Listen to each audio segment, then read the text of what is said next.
me 2 years ago, I didn't have a relationship with my siblings per se.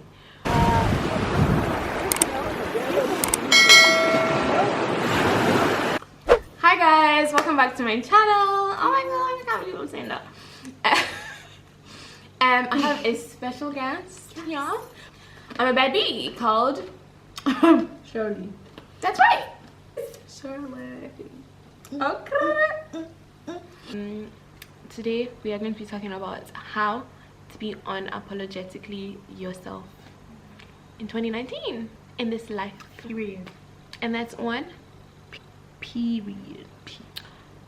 So Miss Shirley, yes sissy, how important is it to be yourself in every single thing that you do in life?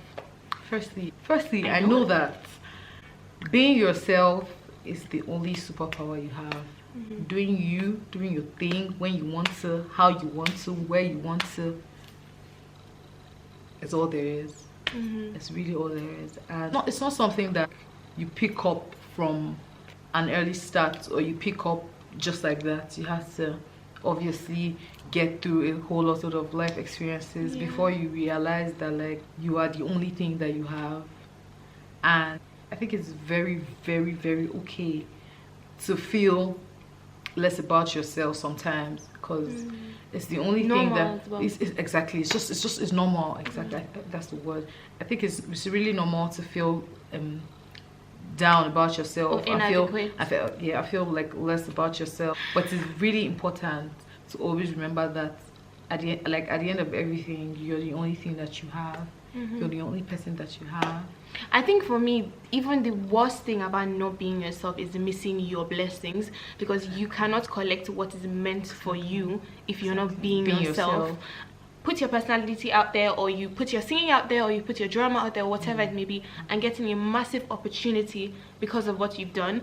And I think it's so important to step into what you're called to do, because you might be missing your blessing if you do not. The craziest part about not being yourself is how uncomfortable you start to feel, and how uncomfortable you start to behave. It's like it's cringe. It's not just it. It's really not just it. But you just have to always have in mind that you are your own superpower. You are. And like if you're thinking, oh, look at this person is doing this thing, and I'm not. Comparison. That point. Comparing yourself. Okay, yeah, go on, sis. You might just be. You might be like doing. You might be taking a whole like wrong turn. And I always advise, because whoever you're looking at started off exactly how you are, or exactly how you're feeling, less about themselves, feeling like they're not going to be good enough.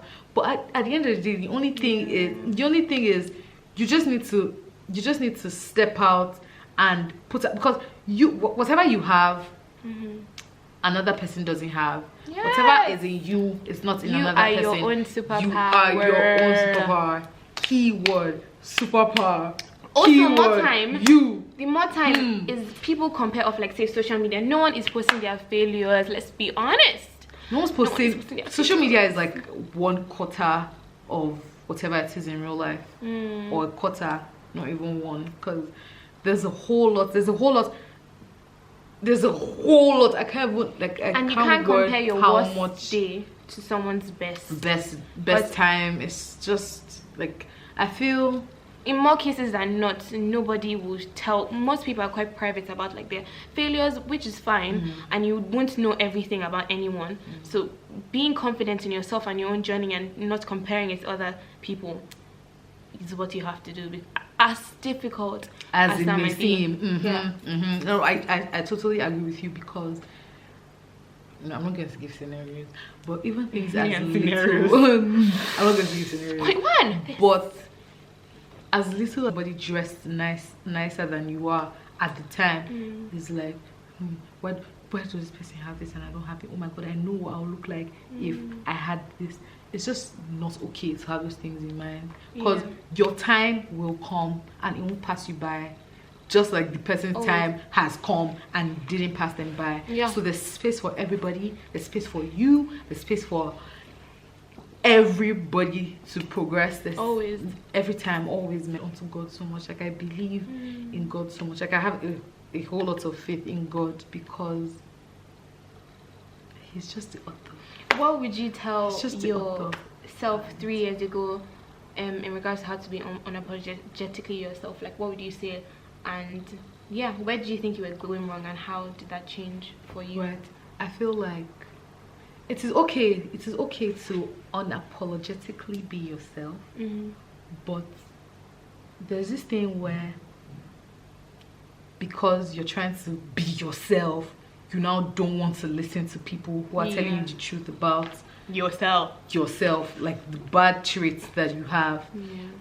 Me 5 years ago, like, I was terrible in the sense that I never used to listen to anybody. I had my mind had a mind of its own. I had a God complex, still do, like, but like now I know how to like measure and like dish it out when necessary. But I had a God complex like 3 years Explain ago. God complex to some people. God complex, like I was my own, like anything I said to myself was that on that. God complex in the sense stubbornness. that my head was too strong. Let's be honest. My head was too damn strong. And I realized that the only time I started moving, like growing and becoming a better person was when I decided to understand that I'm not the only person like living. I upset people, I hurt people, and it is okay for them to tell me that I have done something wrong and for me to correct my wrongs. It is okay. It's okay to be you. It's okay to do your thing, but it is okay to listen. And you would know the things that should be listened to. You would know the things that should be heard, and you would know what to filter, when to filter, and how to filter. So be yourself, do your thing, but listen. Like try to pay attention. Try to take in the most you can, because your mind will tell you the power of the mind. Your mind is going to tell you the truth. Your mind is technically going to tell you the truth every time.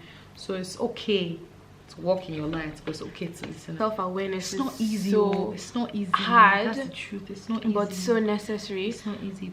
We can't move forward if you cannot look at yourself and analyze your actions and how they're affecting the quality of your life. 100%. Really. 100%. And it's horrific to live stagnant. Like we need to be always learning, always moving. And like she said, like Miss Shirley said, sometimes that takes someone looking into us or talking into us and us being willing to hear. Because I know sometimes when my mom talks to me, I'm like, oh, but at heart, exactly. You would know the people that have your best interests. They find you actually they find you. You would know. So it's okay. It's okay to listen to those people. Like for example, your siblings.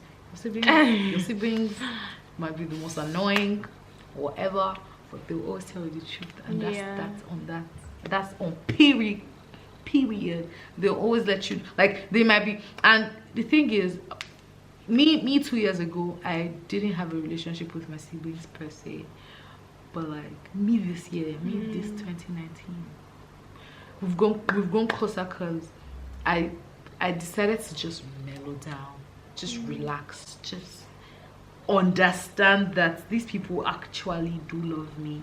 They have my best interest at heart, and they're not trying to press a button. They're not trying to push me to like always. Sometimes they might be trying to like push me, obviously, to like make me mad. But a good number of times, like for example, my elder sister, she might just like be so annoying sometimes, but she always has something to tell me that will make me a better person. So having family, hold them closely, is definitely one advice I would throw at anybody to catch. Holding on to God as well is another, and your intuition.